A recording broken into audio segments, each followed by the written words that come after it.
The Charwich-Koniinge Letters, Book 2.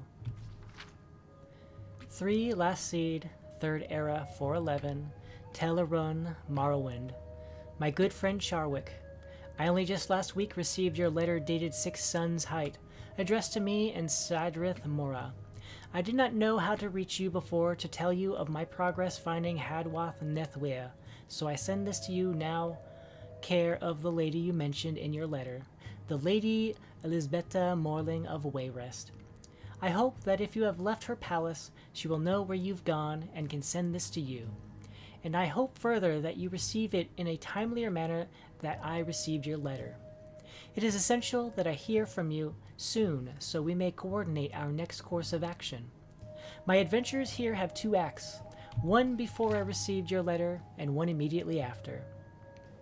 While you search for the elusive possessor of Azura Star in his homeland to the west, I searched for him here where we understood he conjured up the Daedra Prince and received from her the artifact.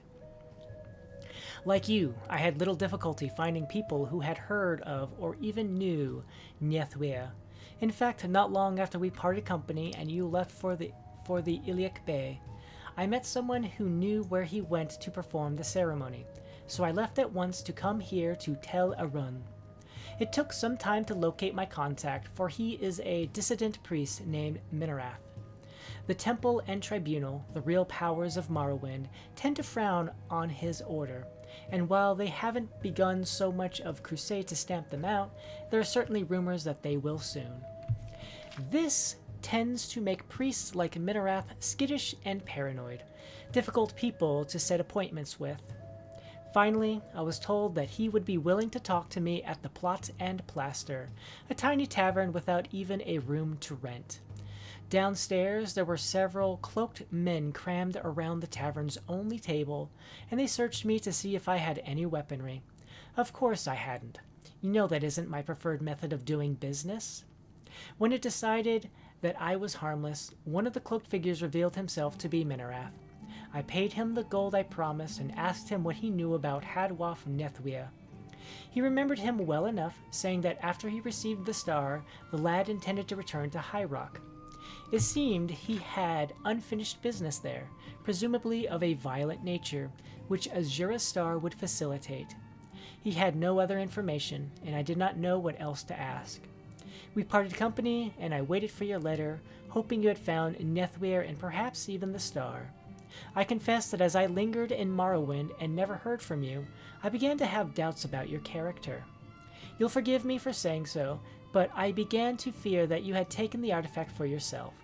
In fact, I was making plans to come to High Rock myself when your letter came at last. The tale of your adventure in the cemetery at Grimtree Garden and the information you gathered from the lycanthropic caretaker inspired me to have another meeting with Minarath. Thus began the second act of my story.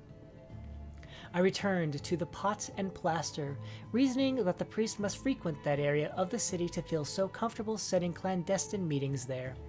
It took some time searching, but I finally found him, and as luck would have it, he was alone. I called his name, and he quickly drew me to a dark alleyway, nervous that we would be seen by a temple ordinator.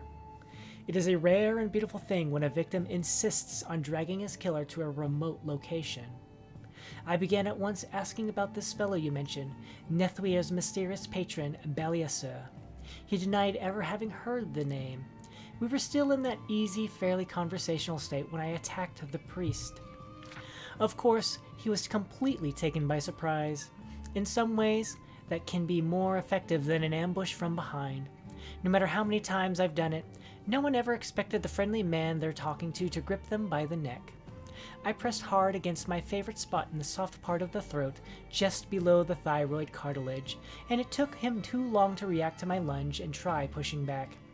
He began to lose consciousness, and I whispered that if I released my grip a little so he could talk and breathe, but he tried to call for help, I would snap his neck. He nodded, and I relaxed the pressure just a bit. I asked him again about Baliasur, and he shook his head, insisting that he had never heard the name. As frightened as he was, it seemed most likely that he was telling the truth, so I asked him more generally if he knew anyone else who might know something about Hadwath Nethwea. He told me He told me that there was a woman present also during the ceremony, someone he introduced as his sister. I remembered then the part of your letter about seeing the grave of Nethwia's sister, Perira. When I mentioned the name to the priest, he nodded frantically, but I could see that the interrogation had reached an ending. There is, after all, something about being throttled that causes a man to answer yes to every question. I snapped Minerath's neck and returned home. So now I'm again unsure how to proceed. I've made several more inquiries, and several of the same people who met Nethwia remember him being with a woman. A few recall him saying that she was his sister. One or two believe they remember her name as being Perira,